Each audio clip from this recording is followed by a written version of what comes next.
तो सभी लोग काल बाबा का नाम है धनुष काल। तो आज क्या होना चाहिए, मैया सीता क्या कर रही है, आज भंडारा कर रही है। तो मैया सीता जब भंडारा कर रही हैं, तो मैया सीता के भंडारे में सबसे ज्यादा मेहनत कौन करता है? हनुमान जी। तो हनुमान जी क्या कर रहे हैं, सभी लोग ध्यान से सुनिएगा। सीता मैया ने करी जवनार पवन सुत न्योत दियो। सीता मैया ने करी जवनार पवन सुत न्योत दियो। सीता मैया ने करी जवनार पवन सुत न्योत दियो। सीता मैया ने करी जवनार पवन सुत न्योत दियो। ब्रह्मा कान होते विष्णु कान होते, ब्रह्मा कान होते विष्णु कान होते, सब परिवार पवन सुत न्योत दियो। न्योते सब परिवार पवन सुत न्योत दियो।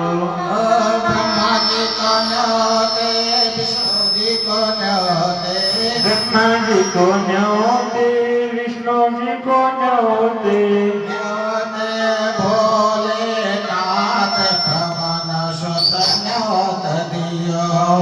न्योते भोलेनाथ पवन सुत न्योत दियो। सीता मैया ने करी जवनार पवन सुत न्योत दियो। सीता मैया ने करी जवनार पवन सुत न्योत दियो।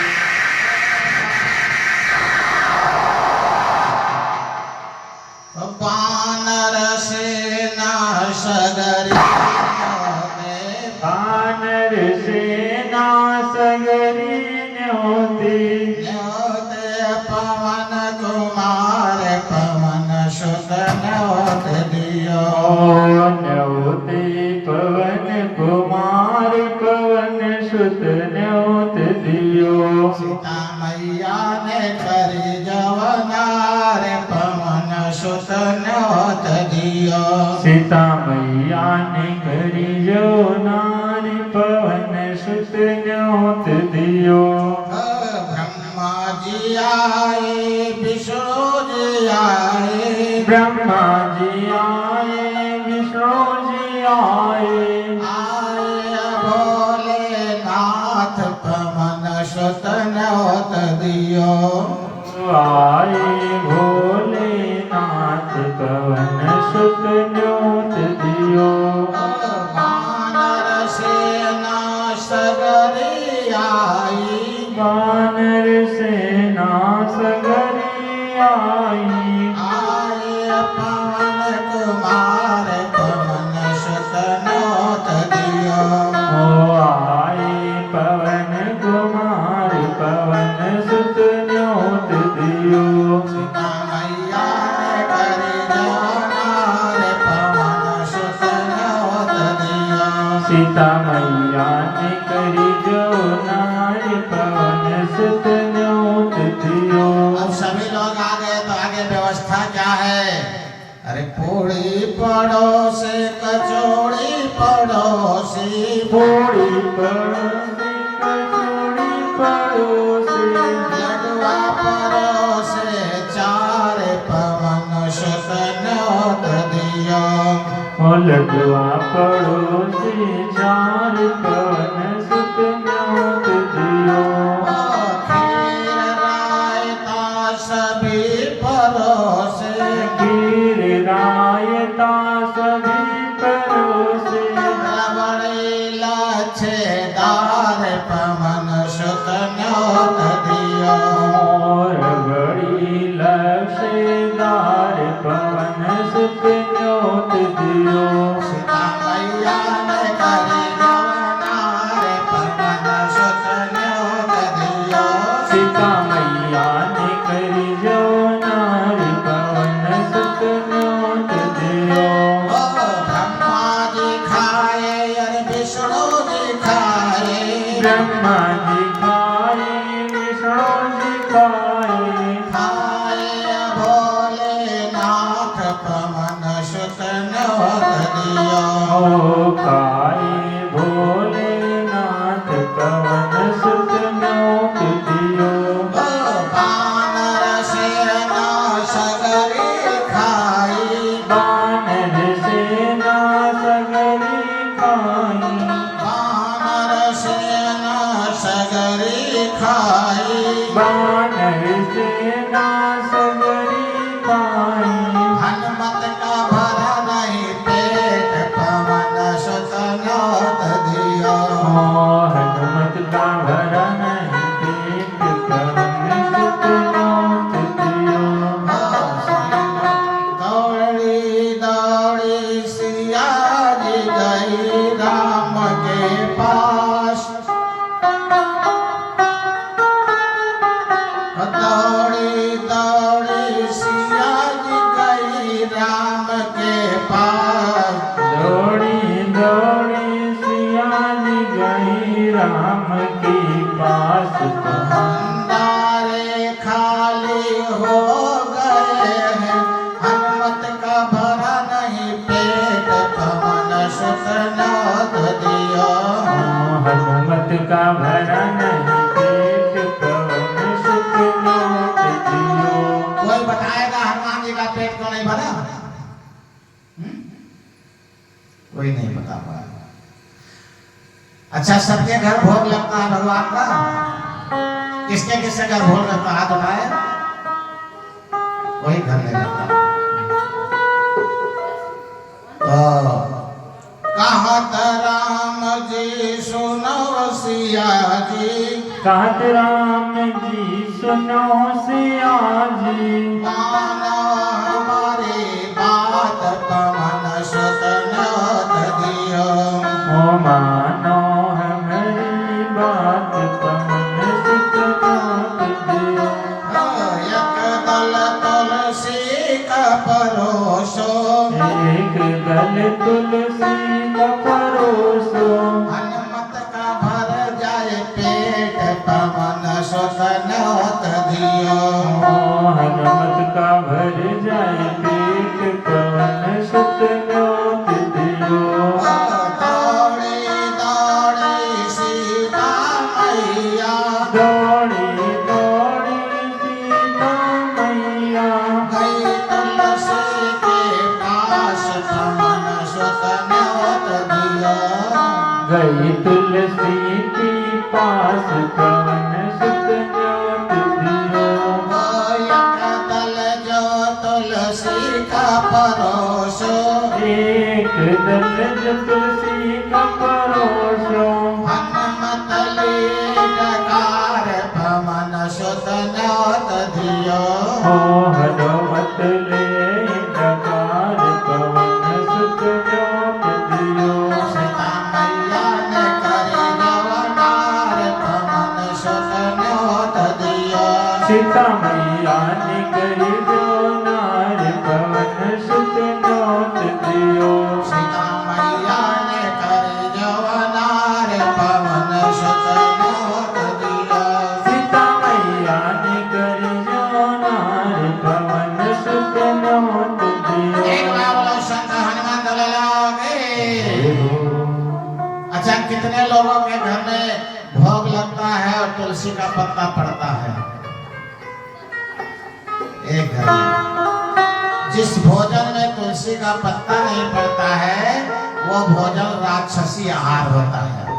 उस भोजन को करने से तमाम बीमारियां आती हैं, घर में आपसी कलह होती है, तमाम संकट आते हैं, दरिद्रता आती है।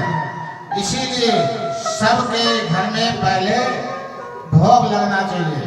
भोग कैसे लगता है? अच्छा, कितने लोगों के घर में डेली पूजा होता है? 3 घर। जब सब लोग इतने बड़े भक्तों की पूजा नहीं होता इस गांव में, तो ताजुब की बात है। जब तक भगवान को भोग नहीं लगाया जाता है तब तक वह अन्न खाने के योग्य नहीं होता। हर घर में कहीं ना कहीं पूरब और उत्तर कोने एक फोटो रख लेना चाहिए। थोड़ा आवाज बढ़ाओ, खींचो। पूरब उत्तर कोने एक फोटो रख लेना चाहिए, जिसका जिसका इच्छा का है। सभी देवी देवता एक ही है, कोई अलग नहीं है। किसी भी देवता का फोटो, जैसे शंकर जी हैं, भगवान राम है, राधे कृष्ण है, हनुमान जी हैं, गणेश जी हैं, शिव पार्वती जी हैं, जिसका भी चाहे किसी भी देवी देवता का, मैया काली है, मैया दुर्गा है, किसी का फोटो घर में होना जरूरी है। वैसे सर्वप्रथम गणेश जी का तो बहुत जरूरी है। घर घर में गणेश जी की आरती होना बहुत जरूरी है। जब तक गणेश जी की आरती नहीं होती तब तक बुद्धि का विनाश हो जाता है। इसलिए लक्ष्मी गणेश की आरती करें तो घर में सुख शांति बनी रहे। तो घर घर में पूरब उत्तर कोने सबके फोटो होना चाहिए। सुबह उठ करके छोटा बच्चा है, अगर आरती नहीं बोल पाता तो नहा धो करके एक अगरबत्ती ही लगा सकता है। नहीं बोल पाता तो अगर आरती बोलने लायक हो गया तो आरती भी करना चाहिए। और बिना तुलसी का दल पड़े और बिना भोजन बना हुआ भगवान के सामने रखे भोजन नहीं पाना चाहिए। अब मुश्किल यह है कि सबके घर में भोजन में लहसुन प्याज पड़ता है, तो कैसे भगवान के सामने रखें। जिसमें लहसुन प्याज पड़ता, दाल सब्जी भगवान को मत दें। अपना जो चावल है, रोटी है, टिक्कर है, उसमें थोड़ा सा गुड़ रख करके और भगवान के सामने समर्पित कर दें। गंगा जल से आचमनी करा करके और लाए भंडार में डाल करके भोजन करें। मैं वादा करता हूँ पूरे परिवार में सद्बुद्धि आ जाएगी, दरिद्रता भाग जाएगी उस घर से जिस घर में भगवान का भोग लगा हुआ भोजन किया जाएगा। और जब तक बिना भगवान का भोग लगाए भोजन आप लोग करेंगे तब तक घर में कलह बनी रहेगी, दरिद्रता बनी रहेगा, आपसी प्रेम कभी नहीं होगा, सुख शांति कभी नहीं आएगी। धन दौलत तो प्रारब्ध से मिलता और ना मिलता है, लेकिन सुख शांति अपने कर्मों से मिलता है। हमने देखा अरबपति खरबपति घर में कलह के मारा इतना पीड़ित है कि रात में भी नींद नहीं आती है। झगड़ा पला परिवार में पड़ोसी में चलता रहता है। उसका खत्म होने का एक ही रास्ता है। वो कौन सा रास्ता है? भगवान का भोग लगे। माताएं बहनें जो भोजन करती हैं वो अपने अपने सदगुरु से नाम लेकर के उस नाम को जपते हुए भोजन करें। अगर नहीं नाम लिए हैं तो जो नाम हमने दे दिया वही नाम जपते हुए भोजन बनाए, वही नाम जपते हुए झाड़ू पोछा लगाए, वही नाम जपते हुए बर्तन मांजे। और जब वही नाम जपते भोजन बनाएंगे, मैं वादा करता हूँ पति की दुर्बुद्धि सद्बुद्धि में बदल जाएगी। तमाम लोग घरों में ऐसा हुआ है कि पति दारू पी करके कलह झगड़ा करता था, लेकिन उसी नाम को जपते जपते किसी भी संत सन्यासी के नाम से, अब ऐसा नहीं कोई महंत जो बीवी बच्चे वाला परिवार वाला उसके नहीं, संत और सन्यासी के मुखार बिंदों से नाम लेकर के और उस नाम को जपते जपते भोजन बनाए, उस नाम को जपते जपते घर में रहे, उस नाम को गुनगुनाते रहे 24 घंटा। लेकिन अपने मन से नहीं, मनमुखी नाम नहीं, हमेशा गुरुमुखी नाम। किसी भी गुरु के मुख से दिया हुआ नाम महामंत्र हो जाता है। और उस मंत्र को जपते जपते हुए घर की सारी कलह दूर हो जाएगी, सारी दरिद्रता, सारी बीमारी, सारी बाधाएं स्वतः समाप्त हो जाएगी। क्योंकि एक कहानी याद आ गई, एक फक्कड़ बाबा थे। आज छोटी सी कहानी याद आ गई है, सभी लोगों को हम सुनाएंगे और उस कहानी को सुन करके और सभी लोग अमल करेंगे। एक फक्कड़ बाबा थे। तो फक्कड़ बाबा कैसे थे? वो डेली जाते थे बिहारी लाल जी के मंदिर पर, वृंदावन बिहारी जी के मंदिर पर जाते थे और दर्शन करते थे। उनका दर्शन करके और उसके बाद में वो क्या करते थे, आते थे तब भोजन बनाते और पाते थे। रोज जाएं और प्रभु का दर्शन करें और चले आए और पाए, लेकिन कुछ मांगते नहीं थे। 3 दिन गए, 4 दिन गए, 5 दिन गए, 6 दिन गए, रोज दर्शन करें और चले आए, कुछ न मांगे। जब 7वें दिन गए, दूसरा हफ्ता आ गया तो भगवान गए, देखे तो भगवान मंदिर में नहीं दिखाई दे रहे हैं। और सभी लोग जा रहे हैं दर्शन करके और आरती प्रसाद लेते हैं और चले जाते हैं, लेकिन उनको भगवान नहीं दिखाई देते। वो बेचारे बैठे रह गए शाम तक, लेकिन भगवान दिखाई नहीं दे। सबसे पूछे, भैया भगवान कहीं है तो देख लो, हमें नहीं दिखाई देते। शाम को आए बेचारे, नहा धो करके गए थे, लेकिन जल नहीं ग्रहण किए और मारे दुख के लेट गए। रात भर गए, हे प्रभु आज मुझे क्यों दर्शन नहीं दिए। दूसरे दिन नहा धो करके फिर गए, फिर भगवान नहीं दिखाई दे। थक कर बाबा सोचने लगे, मुझसे कोई गलती हो गई, प्रभु नहीं दिखाई देते हैं। तीसरे दिन फिर गए, स्नान ध्यान करके बैठे, फिर दर्शन नहीं पाए। चौथे दिन प्यास से प्राण निकलने लगा। बाबा ने विचार बनाया, क्या विचार बनाया कि आज चलते हैं और जमुना जी में कूद करके प्राण दे देंगे, या तो प्रभु दर्शन देंगे या तो मैं प्राण प्रभु के नाम से दे देंगे। भगवान ने सोचा, बड़ा मुश्किल हुआ, ये कुछ मांगता नहीं है और बिना इसको कुछ दिए हम दर्शन नहीं देंगे। क्योंकि भगवान की एक आदत है, अगर उनके मंदिर में कोई जाएगा तो वो कुछ देंगे जरूर। अगर कोई ऐसा जाए कुछ ना मांगे तो भगवान उससे नहीं मिलेंगे।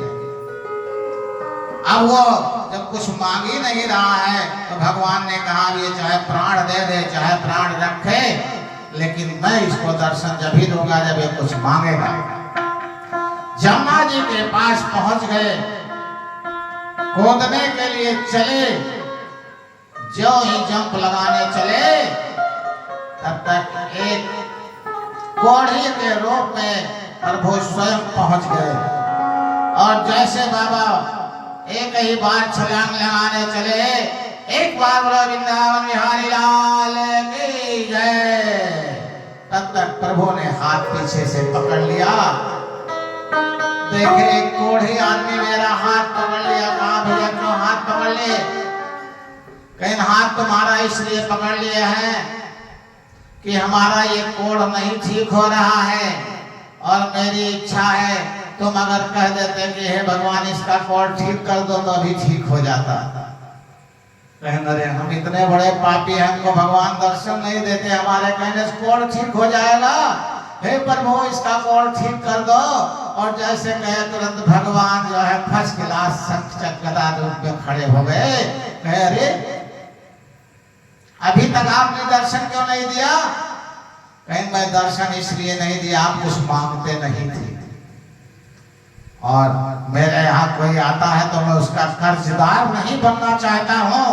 मैं ये चाहता हूँ कि वो आए तो उसे मैं कुछ दूं, नहीं तो मैं उसका कर्जदार हो जाऊंगा। 6 दिन आपको दर्शन दिए और 6 दिन तक आपने कुछ नहीं मांगा। 7वें दिन हमने दर्शन देना बंद कर दिया। दौड़ करके चरण पकड़ लिए, कहे प्रभु मैं क्या मांगू, जब मेरा कुछ है नहीं, सब कुछ तेरा है, क्या मांगो, कुछ स्थिर न रहे संसार में, क्या मांगे, कुछ स्थिर न रहे। और देखा तो नयन चला जब जाए। इन आंखों से देखते देखते संसार की सारी संपत्ति, बीवी बच्चे परिवार, धन दौलत, महल अटारी, हीरा मोती खजाना, बैंक बैलेंस, ऐसे आंखों से देखते देखते 1 मिनट में बंद हो जाएगा, सब छूट जाएगा। तो हम क्या मांगे आपसे? तो वही बाबा ने एक छोटी सी भजन गाया है, सभी लोग दोहराएंगे।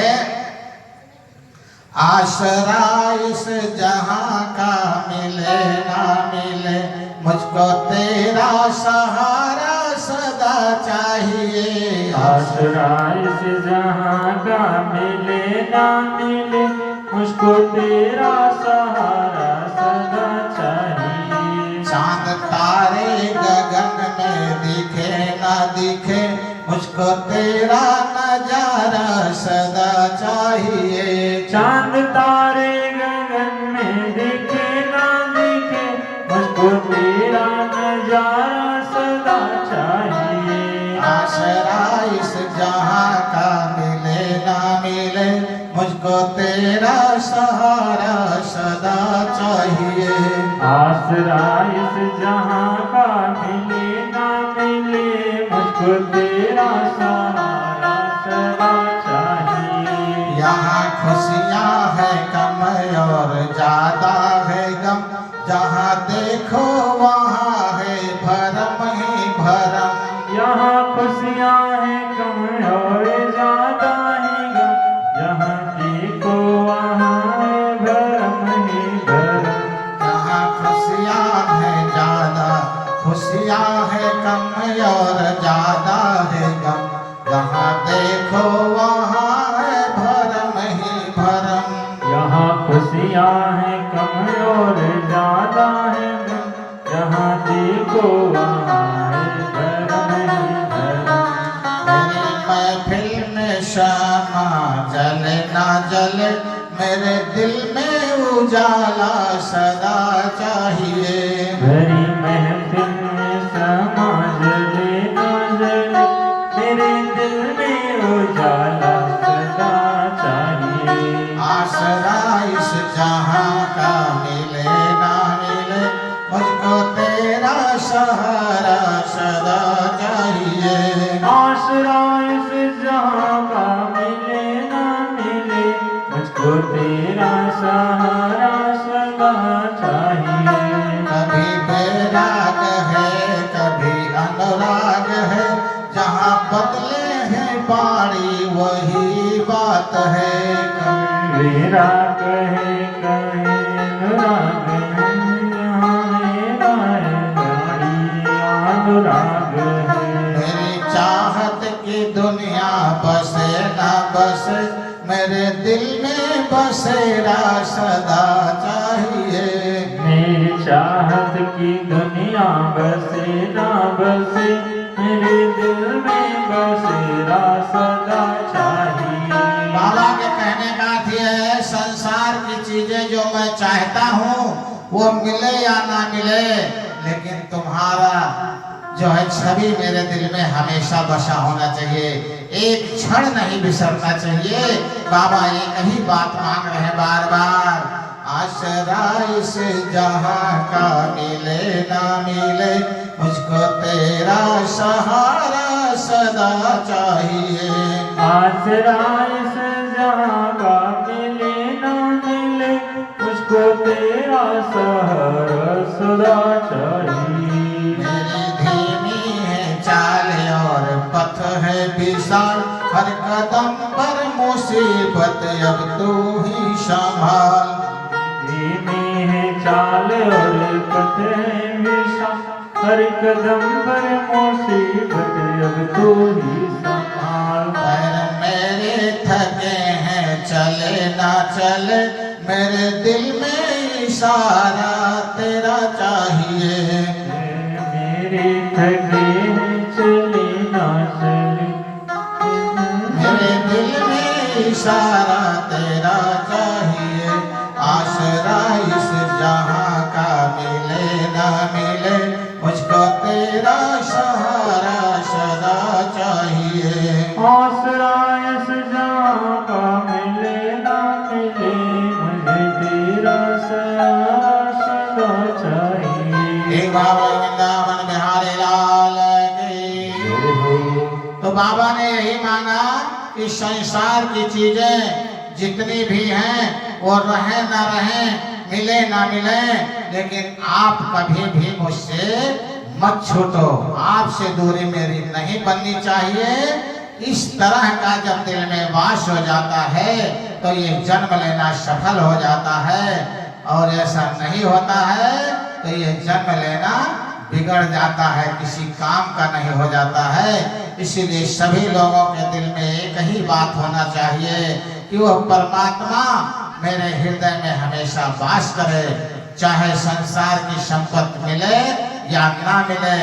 इसलिए सभी लोगों को एक ही चीज बताते हैं, धर्म और धन, धर्म और धन ये दोनों हमारे जिंदगी की दवाई है, लेकिन धर्म हमारा टॉनिक है, और धर्म केवल पीने के लिए लोग रखते हैं, दवा का काम करते हैं, और धन को जो है हृदय बसा लेते हैं।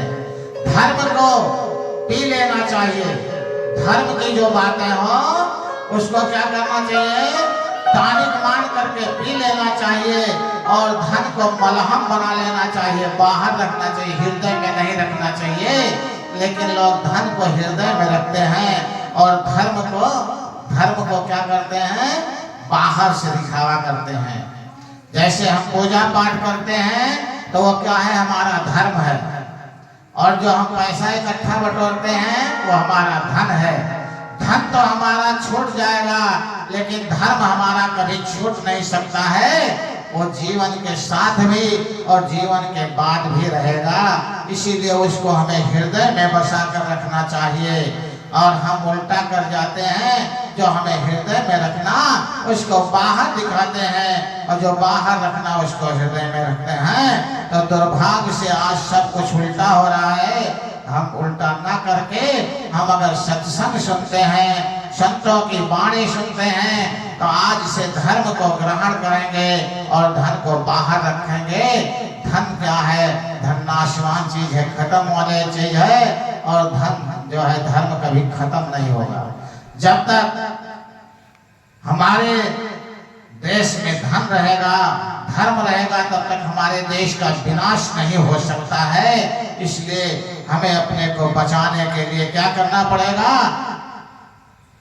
धर्म को हृदय में धारण कर लें और धन को बाहर रखें। ये हमेशा याद रखें कि छूट जाने वाला चीज है। तो सभी लोगों को क्या करना चाहिए, 4 सूत्र बताते हैं जिंदगी में जीने के। 4 सूत्र हमें याद रखें। पहला, किसी वस्तु की आग्रह ना करें, जो मिले वो प्रसाद समझकर स्वीकार कर लें। जैसे भगवान हमें 2 कमरा मकान दिए हैं, ठीक है, उनकी इच्छा होगी तो 20 बनवा देंगे, नहीं इच्छा होगी तो 2 में खुश रहना सीखें। भगवान हमें एक झोपड़ी दिए हैं, ठीक है, बनवा देंगे। भगवान 4 झोपड़ी बनवा देंगे, नहीं ये कहीं में गुजारा कर ले। एक बार बताओ, सबके पास एक तख्त, एक चौकी, एक रहने के लिए झोपड़ी बनाने के लिए किचन होगा। हम तो दूसरे के चौकी पर लेटते हैं। लेकिन अभी उदाहरण दिया जाए तो सबसे ज्यादा खुश रहते हैं, किसी चीज की चिंता नहीं रखते हैं। और जो मकान बनवाए हैं, जो घर परिवार पाले हैं, वो सब कुछ व्यवस्था के बाद और एक कमरा बनवाने के लिए परेशान है, 1 बीघा जमीन खरीदने के लिए परेशान है, एक फैक्ट्री कारखाना खोलने के लिए परेशान है, एक दुकान खोलने के लिए परेशान है, एक नौकरी के लिए परेशान है। तो इसीलिए प्रभु जो कुछ दे रखे उसी को स्वीकार करो और प्रभु का प्रसाद मान करके जीवन जीना सीखो।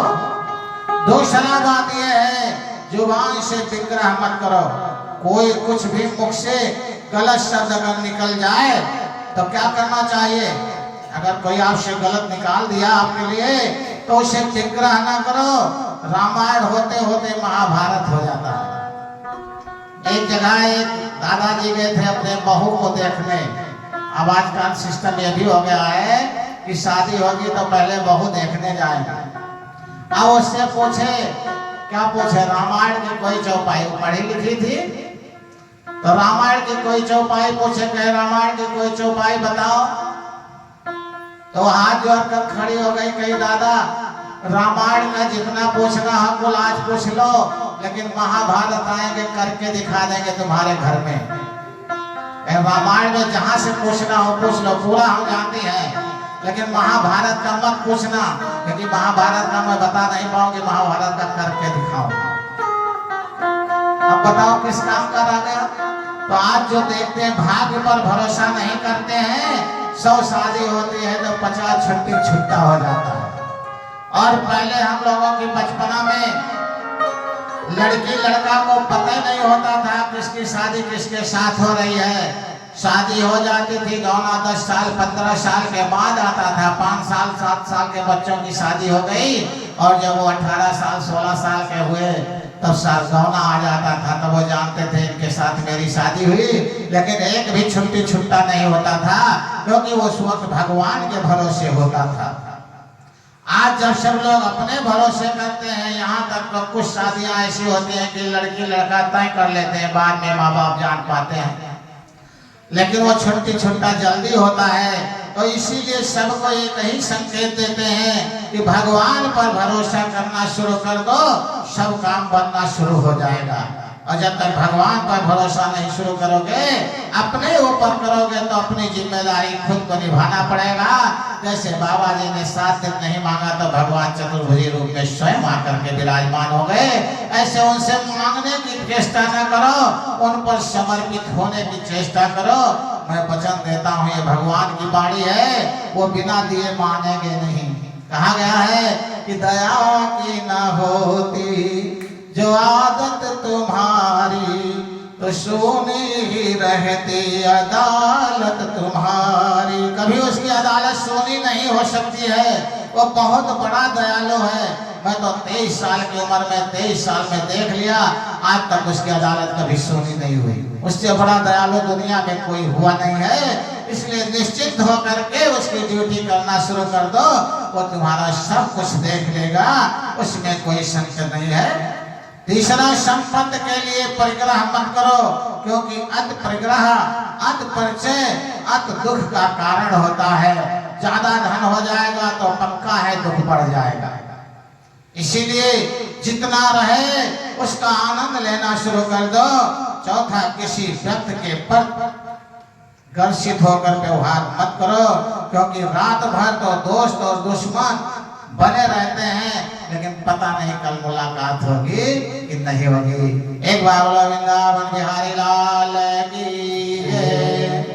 तो सभी लोग अपनी आरती सजाएं, आरती हो जाए, सभी लोग जाए प्रसाद पाएं, और जिसकी भाग्य में है वो अपना भगवान की आहुति डालें, कथा सुने। नहीं भाग्य में है तो जबरदस्ती किसी को सुना नहीं जा सकता है, किस्मत होगी तभी सुनने को मिलता है। इसीलिए अपना सौभाग्य समझ करके 3 दिन की और कथा बची है, 3 दिन 4 दिन कथा सुन करके, और जो भी बातें मुंह से निकलती हैं उस पर सभी लोग अमल करो, क्योंकि ये चीजें जीवन भर काम आने वाली हैं। संतों की बाणी एक दिन की नहीं होती, जन्म जन्म की होती है, और जन्म जन्म बार बार मिलता भी नहीं है। ये जो कुछ मिल रहा है ये एक दिन के लिए नहीं मिल रहा, ये जीवन भर के लिए मिल रहा है। सभी लोग अपने अपनी आरती सजा करके